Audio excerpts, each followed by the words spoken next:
Hey guys, sorry for the fan noise, but the garage is hot. And I got the garage door open because Rob should be showing up anytime now. But since I'm in a little downtime, I figured I'd show you what progress has been made since last time you've seen him put the bigger valves in. I did not mention that they're 11/32 guides now. You would think that's a huge difference in stem size. I mean, put them next to each other. You know, considerable difference, right? So 11/32 should flow better. Well, they didn't flow better at all. And the answer, well, part of the answer, I should say, was chamber shrouding. So this chamber, as you can see by the waves on that wall, was taken out a bit. You can actually see Rob brought over a head gasket so I could mark the head gasket. I don't go right to the edge, not during development anyway. I like to leave it a touch off the edge, maybe 30 thousandths from the edge, just to be on the safe side. First off is we got a little bit of our angle back. Now, some of that doesn't even make any sense. If you deshroud this part, right? You would figure more air would go that way. It would show the liquid going that way.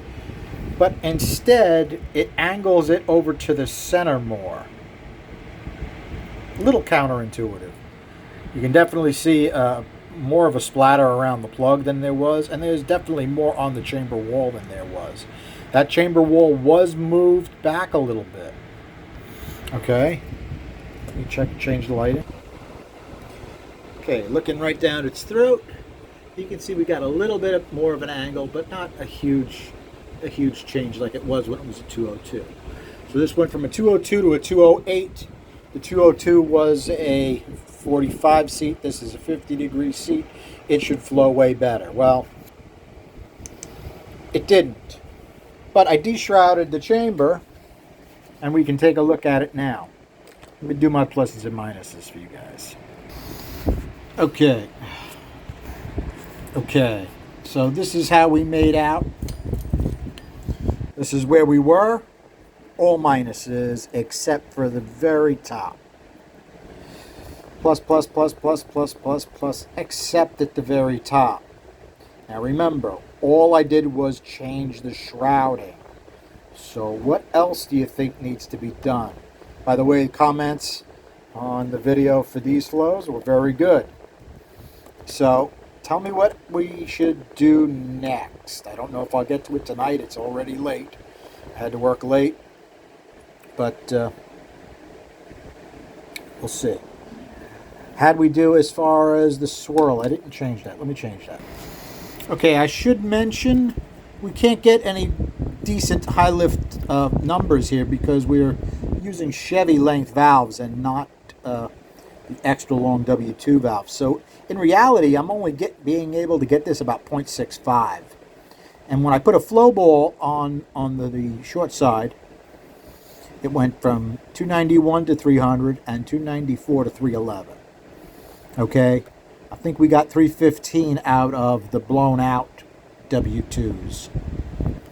So we're getting closer, but still no cigar. We got a nice boost in like 300.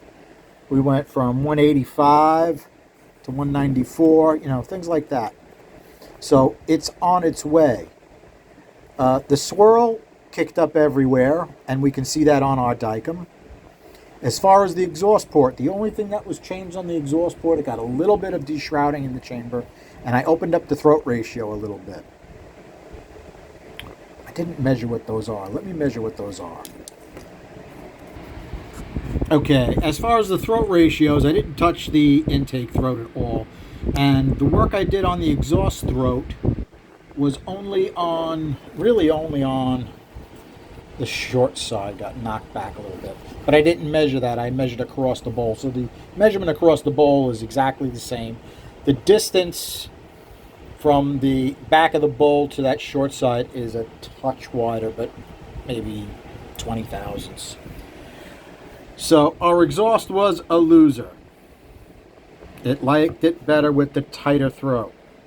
So what do I do next? That's a good question. I'll have to think about it. I think maybe I'll pay attention to my air speeds. That seems to work. Okay. How do we do as far as our intake air speeds? Minus, plus, plus. Okay. Plus, plus quite a bit, right? We got a lot on the roof of the bowl now. Pay attention to the way I wrote this. I wrote this backwards. This is cylinder wall side. That's center of the cylinder. Because wifey refused to print me any damn shit. On this side, she found out the money was going to stop. All of a sudden, sheets showed up. It was a miracle. Minus, minus, minus. Knocked that center down a lot. Okay? And as far as the exhaust, minus, plus, plus, plus, plus, plus. It actually looks pretty good in the center. Minus, minus, minus. We got a problem on this side. All minuses on this side. So I think I will work on evening these up a little more. And I'd like to do something with this corner that's low. It's hit or miss when you put a pipe on. It's equal, plus. I was having trouble getting a higher lift. Remember, this is still only about 0.65, which is not, it's not spectacular. It's a, I'll show you the valve. It's a nothing of a valve, dirty. It is neck down. I think it's an old Manly. It's had a rough life. I can't even see any writing on it. But it's good enough to do testing with. Somebody mentioned that a tulip valve would work better on these heads. And with the real deep bowl, that sort of makes sense to me. Let's compare the shape of these two valves. Rob just showed up, guys. So take a look. The valves are just a slightly different profile. This does not have much of a tulip, but it is definitely more than that really flat Chevy valve. That may make a little bit of a difference. And as far as our Dicom changes, the one on the left is our 208, 50 degree, and this was our 202. I'm going to say arguably our 208 is looking better than our 202 at this point. Alright guys, Rob's here. We're going to have some fun. Thanks for hanging out. Have a good night. Rob, you want to say anything before I sign off? Nah, good to go, man. Let's have some fun. See everybody later. Thanks. Bye.